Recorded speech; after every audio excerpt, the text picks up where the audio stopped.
onipresente, onisciente e onipotente. Falámos das organizações administrativas das colónias espirituais, a coordenação superior das organizações, ministérios de nosso lar, a formação histórica do nosso lar, a governadoria. Falámos também do estado dos espíritos na erraticidade, a perturbação, o repouso e o lazer, as moradas espirituais. Neste 9º capítulo vamos abordar o tema questões também sobre nutrição, o necessário e os excessos, o princípio espiritual e o princípio vital, a alimentação para os espíritos, a alimentação para os encarnados, aperfeiçoamento biológico, a ciência física e ciência moral, neste caso espiritual, obsessão alimentar. Passemos também à leitura do texto do capítulo 9, problema da alimentação. Enlevado, quer dizer encantado, na visão dos jardins prodigiosos, pediu ao dedicado enfermeiro para descansar alguns minutos num banco próximo. Lisias anuiu, ou seja, concordou, de bom grado.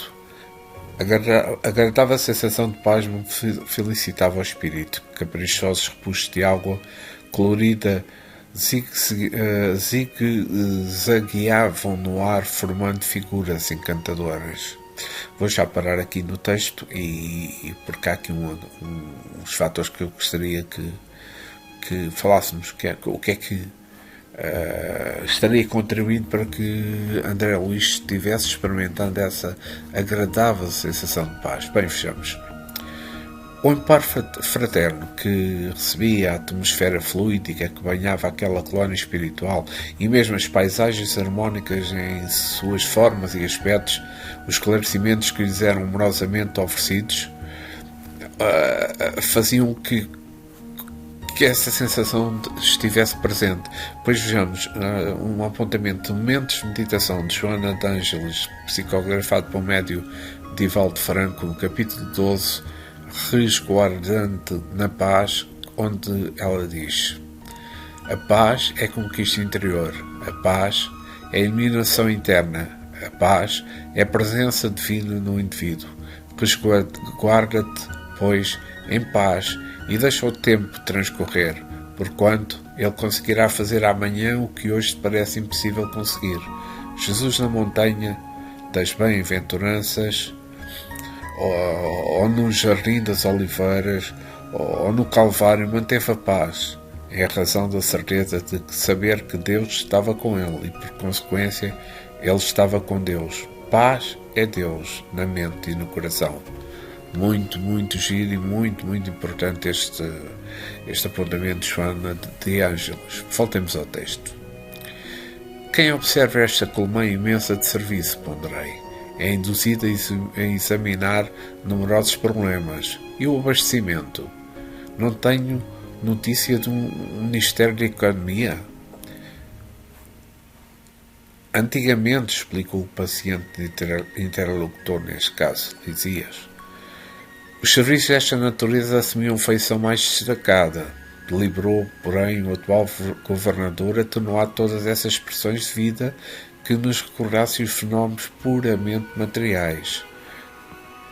As atividades de abastecimento ficaram assim reduzidas a simples serviços de distribuição, sob o controle direto da governadoria.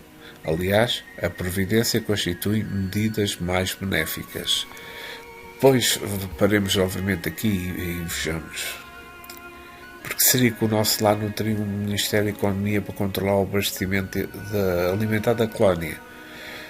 Bem, para o meu entendimento, como Lucia explicou, a governadoria assumiu o serviço de distribuição para modificar a relevância que era dada a esse fenómeno de ordem material. Afinal, o propósito essencial dos ministérios criados é o trabalho para a elevação e preparação íntima dos servidores, e não para atender às exigências das suas paixões, como os seus excessos e vícios terrenos.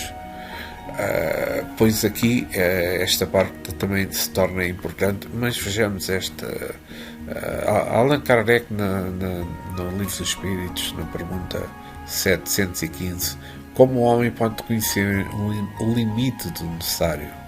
E a resposta é a seguinte: aquele que é por dentro o conhece por intuição.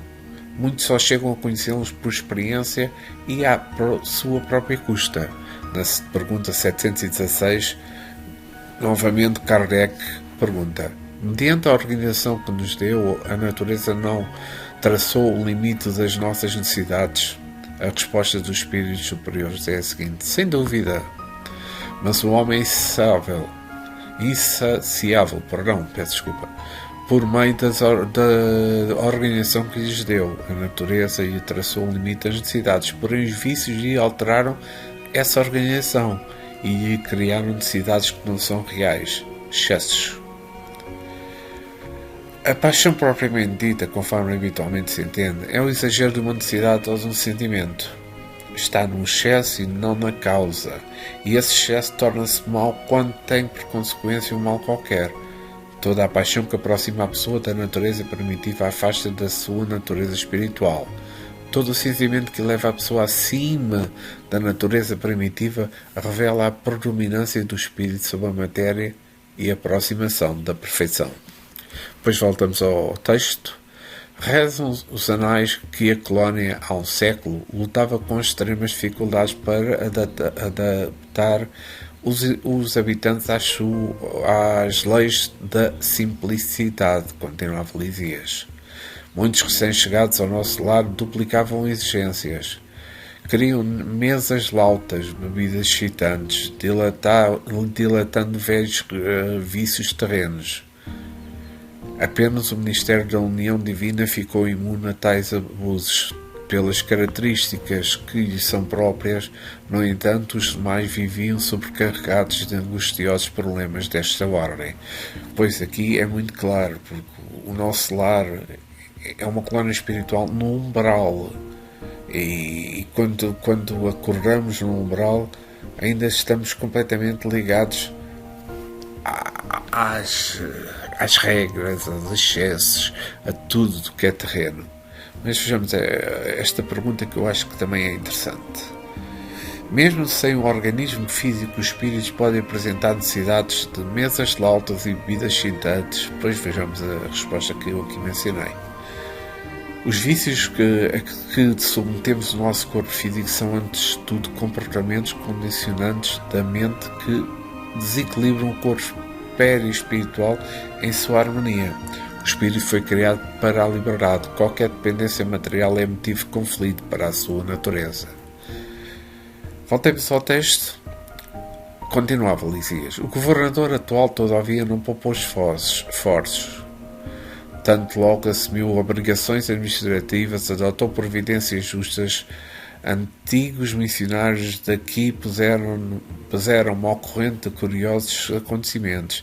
Disseram que, a pedido da governadoria, vieram 200 instrutores de uma esfera muito elevada, a fim de espalharem novos conhecimentos relativamente à ciência da respiração, da observação de princípios vitais da atmosfera. Realizaram-se muitas assembleias. Bem, então vou parar aqui no texto e quais é que serão estes princípios vitais da atmosfera que Lisias se refere? Pois eu acho que os princípios são elementos presentes da camada fluídica do planeta que decorrem de modificações do fluido universal. Na matéria orgânica, o princípio vital, ou chamado fluido vital, é a força motriz comum a todos os seres vivos, também chamado de fluido elétrico, animalizado, fluido magnético ou fluido nervoso. Emmanuel, na Gênesis, menciona, no capítulo 11, átimo 5, a matéria tem uma vitalidade independente do espírito e o espírito tem uma vitalidade independente da matéria. Torna-se evidente que essa dupla vitalidade repousa em dois princípios diferentes, o princípio vital e o princípio espiritual. Muito claro aqui, Manuel. Também eu acho que há uma pergunta que que se torna oportuna por esta parte do texto que nós falámos há pouco. Qual seria a finalidade de uma ciência da respiração e da observação de princípios vitais da atmosfera trazidas por instrutores de uma esfera muito elevada para a colónia, o nosso lar? Bem, eu penso que o principal seria divulgar conhecimento acerca dos verdadeiros princípios que suprem os espíritos das suas necessidades de reposição de energias gastas, a mente trabalhando o fluido cósmico universal inerente à atmosfera do planeta, absorvendo os seus princípios vitais para a harmonia do ser espiritual. Depois aqui também há outra questão que eu coloco, que eu acho que também é importante. Enquanto encarnados, poderíamos nos alimentar exclusivamente através da respiração e da observação de princípios vitais da atmosfera? Isto é uma pergunta muito importante, mas eu acho que vou conseguir dar a resposta. O corpo se nutre de oxigênio e da alimentação, correto? A natureza da nossa organização física ainda depende dos princípios de transformação dos alimentos em energia que nos abastece, e mantém a vida. No entanto, com a evolução perispiritual decorrente do progresso espiritual da humanidade e da transmigração de espíritos cada vez mais evoluídos ao nosso planeta, o corpo físico vai gradativamente sendo aprimorado, modificando essas necessidades. Afinal, o perispírito é um modelo organizacional do corpo biológico, o que age intimamente na estrutura orgânica através do princípio vital. Voltemos ao texto. Continua Lisias. Alguns colaboradores técnicos de nosso lar manifestavam-se contrários, alegando que a cidade é de transição e que não seria justo nem possível desambientar imediatamente os homens desencarnados mediante exigências desse teor, sem grave perigo para as suas organizações espirituais. O governador, contudo, não desanimou. Prosseguiram-se as reuniões, providências e atividades durante 30 anos consecutivos. Algumas entidades eminentes chegaram a formular protestos de caráter reclamando por mais de 10 vezes. O Ministério de Auxílios esteve superlotado de enfermos onde se confessavam vítimas de novo sistema de alimentação deficiente. Pois, aqui, vejamos, o corpo se nutre de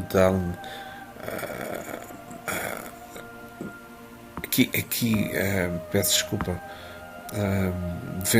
devemos lembrar que a colónia nosso lar é a edificação espiritual da zona de transição de situa espíritos imperfeitos ainda ligados à matéria, daqueles que necessitam de aprendizado, de liberação, como nós todos vamos precisar, claro.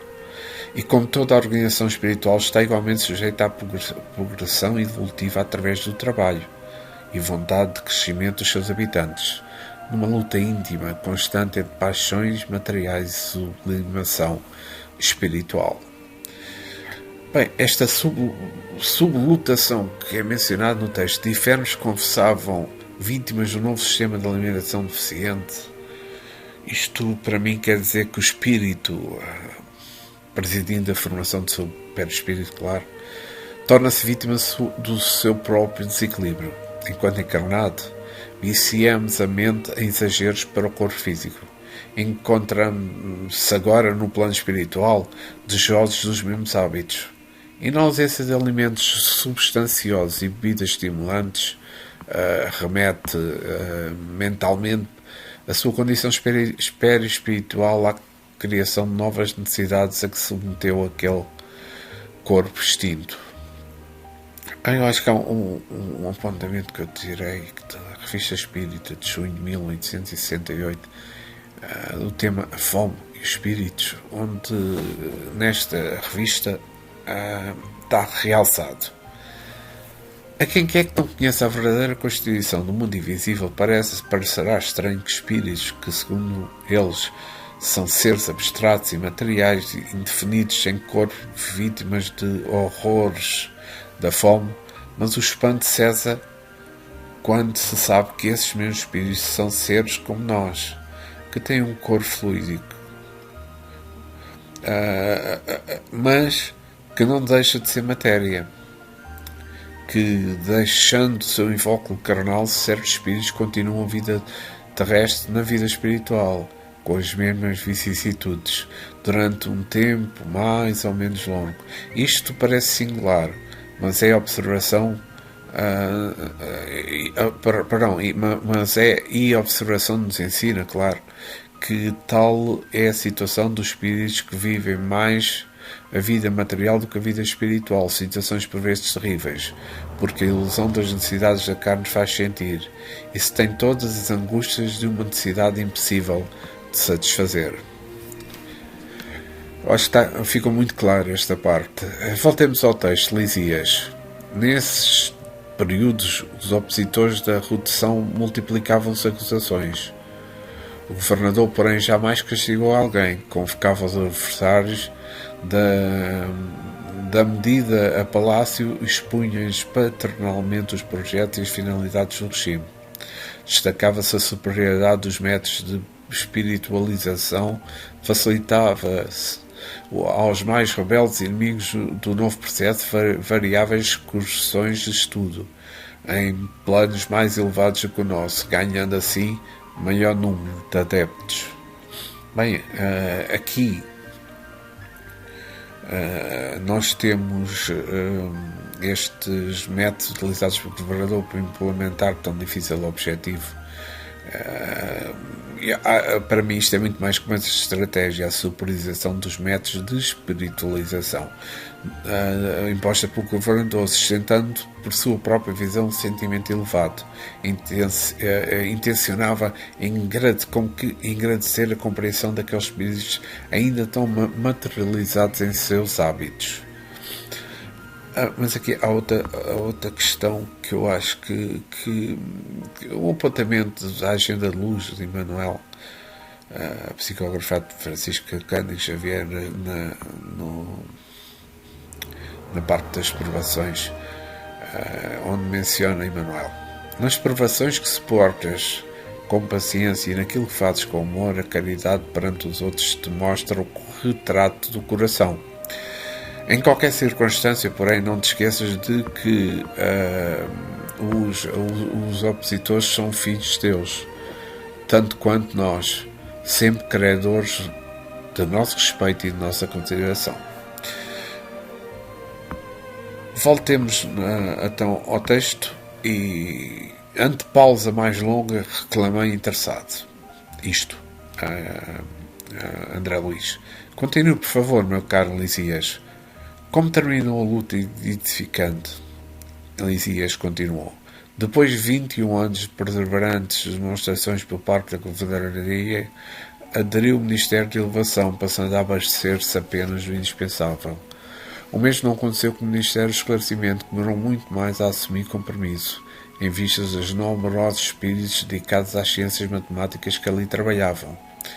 Eram eles os mais teimosos adversários, mecanizados nos processos das proteínas e dos carboidratos, imprescindíveis aos veículos físicos, não cediam terreno nas concessões correspondentes daqui. Semanalmente enviavam ao governador longas observações e advertências repletas de análise e enumerações, atingindo por vezes a imprudência.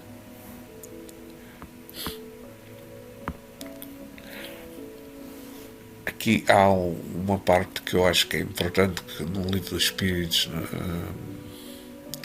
na introdução, onde Kardec menciona que as ciências gerais fundamentam nas propriedades da matéria, que se pode experimentar e manipular livremente.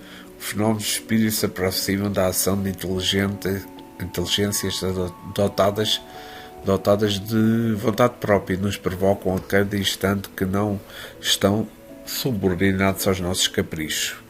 Portanto, as observações não podem ser feitas da mesma forma, requerem condições especiais e outro ponto de partida.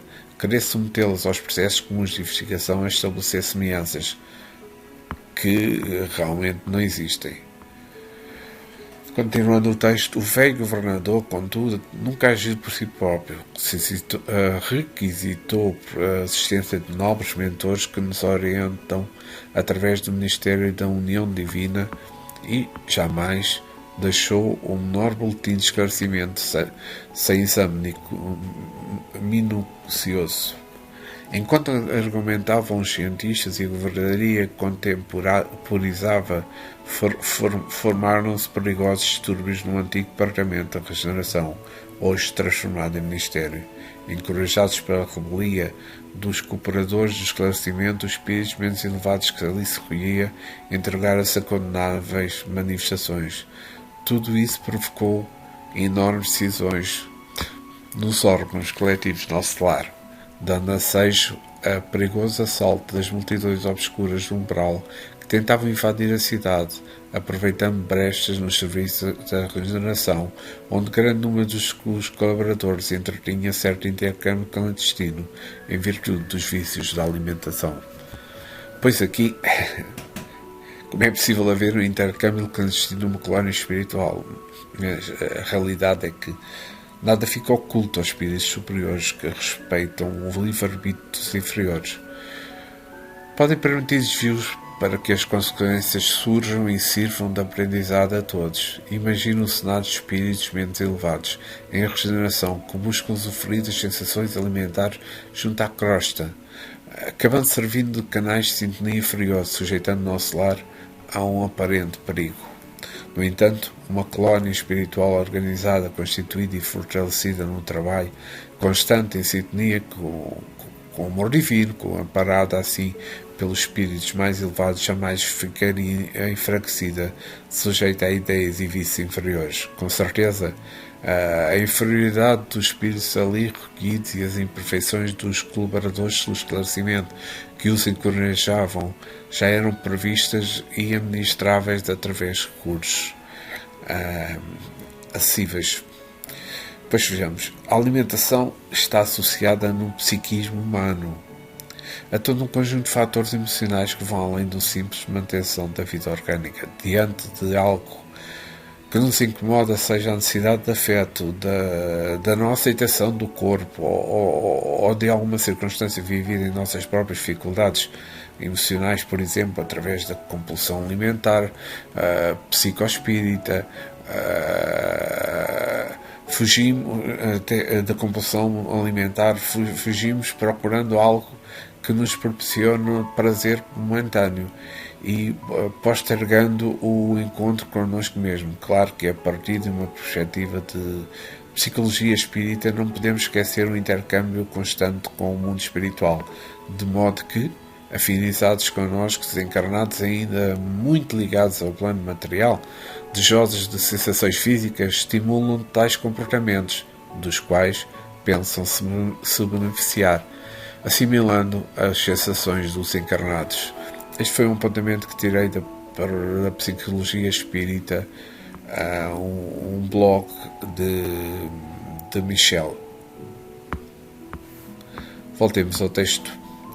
Dado o alarme, o governador não se perturbou. Terríveis ameaças pairavam, continuava Lisias, sobre todos. Ele, porém, solicitou a audiência do Ministério da União Divina e, depois de ouvir o mais alto conselho, mandou fechar provisoriamente o Ministério da Comunicação, determinou que funcionassem todos os calabouços da regeneração para o isolamento dos recalcitrantes, advertiu o Ministério do Esclarecimento, cujas impertinências suportou mais de 30 anos consecutivos, proibiu temporariamente os auxílios às regiões inferiores e, pela primeira vez na administração, mandou ligar as baterias elétricas das muralhas da cidade para a emissão de dados magnéticos a serviço da defesa comum. Pois aqui temos uma questão que a manutenção da paz, a harmonia nas regiões ainda bem mais próximas da crosta terrestre, mas onde se congregam forças do bem, necessitam de proteção magnética eficazes para as defender de investidas inferiores. Aquilo que se passa na Terra passa-se exatamente no umbral, a luta do bem contra o mal. Na cidade do além, de Eigorina Cunha e psicografado por Francisco Cândido Xavier, circundando toda a cidade, neste caso a colónia nosso lar, está a grande muralha protetora que se acham posicionadas as baterias de proteção magnética para defesa contra as remetidas dos espíritos inferiores. O que não deve estranhar, porque sabemos a cidade está situada numa esfera espiritual de transição, obrigando espíritos que ainda devem encarnar.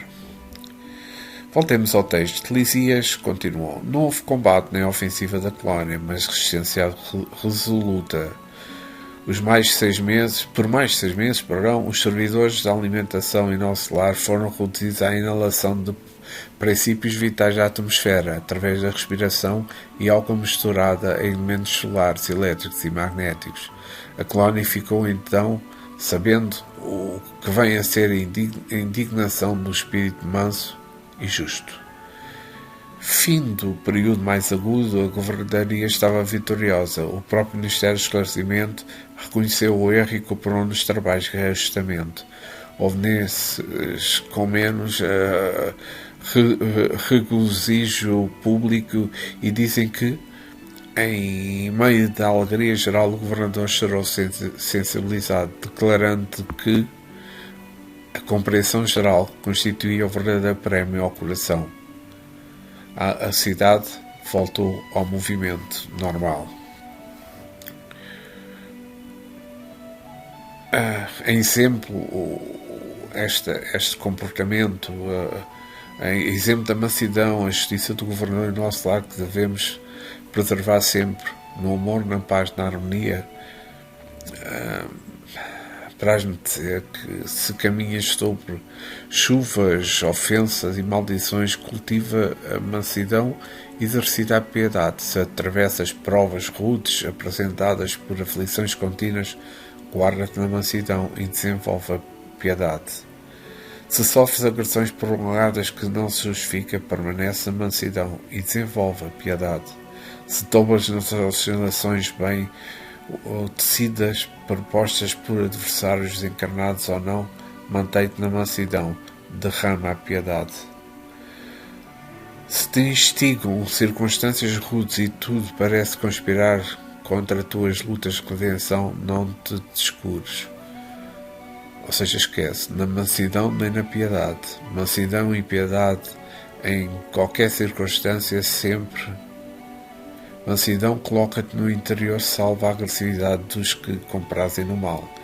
A piedade envolve os vibrações de amor. Um apontamento de Joana de Ângeles, na mansidão e piedade, no livro O Otimismo. Voltemos ao texto. Estamos já na parte final deste capítulo 9. O antigo Departamento de Regeneração foi convertido em Ministério. Desde então só existia maior suprimento de substâncias alimentícias que lembram terra. Nos ministérios da regeneração do auxílio, onde há sempre um grande número de necessidades, nos demais somente o indispensável, isto é, todo o serviço de alimentação obsede inexcedível sobriedade. Presentemente todos reconhecem de que a suposta impertinência do governador representou medidas de elevado alcance para a nossa libertação espiritual, reduzindo-se as expressões físicas, e surgiu o maravilhoso coeficiente da espiritualidade. Lisias silenciou e me entreguei a profundos pensamentos sobre a grande lição. Chegamos ao fim do 9º capítulo, contudo, vamos aqui uma reflexão. Que reflexão nos possibilitou esta história? Bem, esta história é muito profunda, é uma história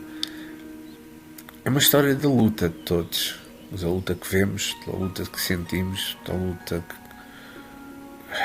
que estamos a viver neste momento. Ou seja, a conquista evolutiva da humanidade é fruto de sacrifícios e muito trabalho, tanto na Terra tanto quanto na vida espiritual. Os espíritos já alcançaram patamares mais adiantados, labutam incessantemente pelo progresso de todos. Ou seja, nós temos a parte de espíritos que para a nossa evolução, que nos ajudam, espíritos superiores que nos ajudam para a nossa evolução, mas a evolução é como eu mencionei, a evolução admite e faz-nos passar por sacrifícios. É óbvio que são sacrifícios de amor em si, mas são sacrifícios que nos fazem evoluir. E esta história foi contada por Lisias, é exatamente isso. Aquilo que eu já tenho mencionado, o que somos aqui na Terra, somos no plano espiritual quando desencarnamos. É óbvio que as tentações, as sensações, tudo o que levamos aqui da Terra está lá presente connosco no plano espiritual. Mas para evoluirmos, nós temos de fazer sacrifícios. E esses sacrifícios dão trabalho. E é o que se vê, neste caso, o governador, o trabalho que teve para poder colocar todos na colónia espiritual nosso lar no mesmo caminho, num caminho certo, no caminho do amor, da harmonia entre todos. É isto que nós devíamos ter aqui na Terra. Ainda nos falta isso. Ainda continuamos com lutas inadmissíveis para o século que estamos. Já devíamos ter aprendido com tudo o que se passou há centenas e milhares de anos atrás. Já devíamos ter aprendido que o caminho do amor é que nos leva ao progresso e não o caminho da dor. Por isso as guerras continuam, a tirania continua, a luta pelo poder, pelo dinheiro continua. Tudo o que é feito pelos governos não é com o sentido de ajudar as pessoas, é com o sentido do dinheiro, do poder, de controle. É o que se passa agora na Terra. Esta luta que se travou, digamos assim, ao nosso lar, de aspectos diferentes, mas é igual à que se travar na Terra. Muita coisa vai acontecer, muita coisa terá mesmo que acontecer para este planeta onde vivemos para poder passar a planeta de regeneração. O trabalho está a ser feito pelo plano espiritual. As informações chegam-nos cada vez mais da luta que é feita na erreticidade, da luta do bem contra o mal. Isto passou em nosso lar, continua-se a passar em muitas colónias espirituais, continua-se a passar na erreticidade, porque quando todos encararmos e quando todos conseguimos assimilar que o nosso objetivo é seguir aquele que nos rege neste planeta, Jesus, com os ensinamentos que Deus vai nos dando. Só assim temos o progresso, temos a nossa evolução. Senão, muitos poderão evoluir, claro, e irão evoluir, como é óbvio, porque estão a fazer um trabalho nesta altura já para isso. Mas muitos, na Terra atualmente, irão para mundos inferiores, ou mundos onde vão ter que lutar novamente para conseguirem evoluir. Muitos não conseguirão, estarão anos, séculos para que isso aconteça. Porquê? Porque a sua ligação ao plano material é de tal forma forte que não conseguem desassociar uma coisa é o plano material, a outra que é o plano espiritual, onde está a nossa vida real, onde está a nossa evolução, onde podemos evoluir. Este capítulo acho que é muito, muito forte. É um capítulo que nos dá muito a pensar. E espero que tenham gostado. Tentei pôr alguns apontamentos para tentar esclarecer melhor o que se passou neste capítulo, nesta narração desta história do nosso lar, ditada por Lisias. Chegamos ao fim deste capítulo. Quero primeiro de tudo agradecer aos meus guias, aos meus amigos espirituais e a todos os vossos também, amigos espirituais e guias. Uns para que tenham tido o discernimento para a compreensão de tudo aquilo que se passou neste 9º capítulo. A mim, espero que tenha tido discernimento suficiente para vos esclarecer o que se passou neste capítulo. Dentro de um par de dias voltamos para o 10º capítulo. Cada vez mais neste livro, Nosso Lar, nós estamos com um aprendizado mais forte. Nós percebemos o que se passa no nosso lar. Percebemos muitas equiparações do que se passa na Terra. Afinal, a vida em erraticidade não é assim tão diferente. Depende dos nossos pensamentos. Depende do amor que sentimos por nós e pelos outros. E por Jesus e por Deus. Isso poderá fazer diferença. De resto, é tudo igual. Obrigado. Até um par de dias. Voltemos então.